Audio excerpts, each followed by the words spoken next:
આજથી મિત્રો પૂનમ એટલે આપણે ગયા હતા બગદાણા, કેમ કે બાપા સીતારામના દર્શન કરવા માટે. અને પછી ગયા આપણે રસોડે, અને લાખો લોકો અહીંયા પ્રસાદી લે છે બાપાના મંદિરે.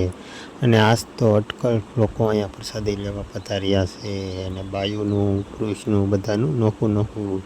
તો આવું બધું રસોડું ચાલે. તો જય બાપા સીતારામ, સ્વાગત છે તમારું મારા એક નવા મસ્ત મજાના વિડીયોમાં. આજનો વિડીયોમાં હું તમને બાપાના દર્શન કરાવીશ, અને સંપૂર્ણપણે મિત્રો હું તમને રસોડું બતાવીશ. તો આવી ગયા બાપાના દર્શન કરવા માટે, અને બાપાના દર્શન કરવા માટે તો બહુ લાંબી ભીડ હતી.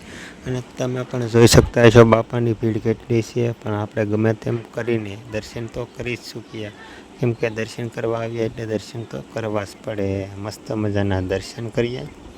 દર્શન કરીને પછી કાળ ભૈરવ દાદાના દર્શન કર્યા. ના પણ એટલું પબ્લિક કે એની વાત પૂછોમાં. પછી ગયા બાપાના સમાધિ મંદિરે ના દર્શન કર્યા, અને પછી છેલ્લે બાપાના વડલાવાળા મંદિરે ગયા દર્શન કરવા. વડલાવાળા મંદિરે દર્શન કર્યા, બાપા વડલામાં બતાણ્યા, અને પછી મેન મંદિર એટલે કે નવું આરસપાણાનું મંદિરનું કામકાજ ચાલે છે, અને ના પણ દર્શન કર્યા મસ્ત મજાના.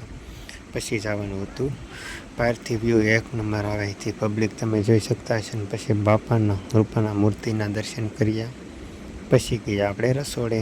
તો અહીંયા તો લોકો કેટલા બધા પ્રસાદી લે છે, અને આ પબ્લિક વધારે હોવાના કારણે એક બાજુ રાખેલું છે જમવાનું.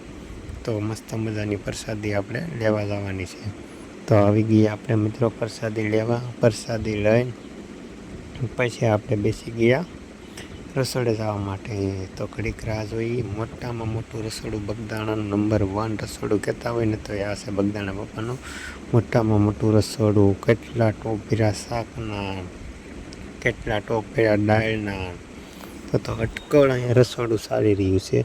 આપ જોઈ શકતા હશો ગાંઠિયાનો ટોક પણ એટલો છે કે એની વાત પૂછોમાં. ચોખાનો ટોક એટલો છે કે એની વાત પૂછોમાં. એવું તો અહીંયા અટકળ રસોડું છે બાપાનું મંદિરે, અને તમે એકવાર અવશ્ય જોવા આવજો. ને આ છે સલાડ, અને પછી તો ગાંઠિયાનો ટોક જોયો. પછી તો ઘણી બધી મુલાકાત કરી રસોડાની, અને રસોડાની મુલાકાત કરીને તો આપણને ખૂબ જ આનંદ થયો.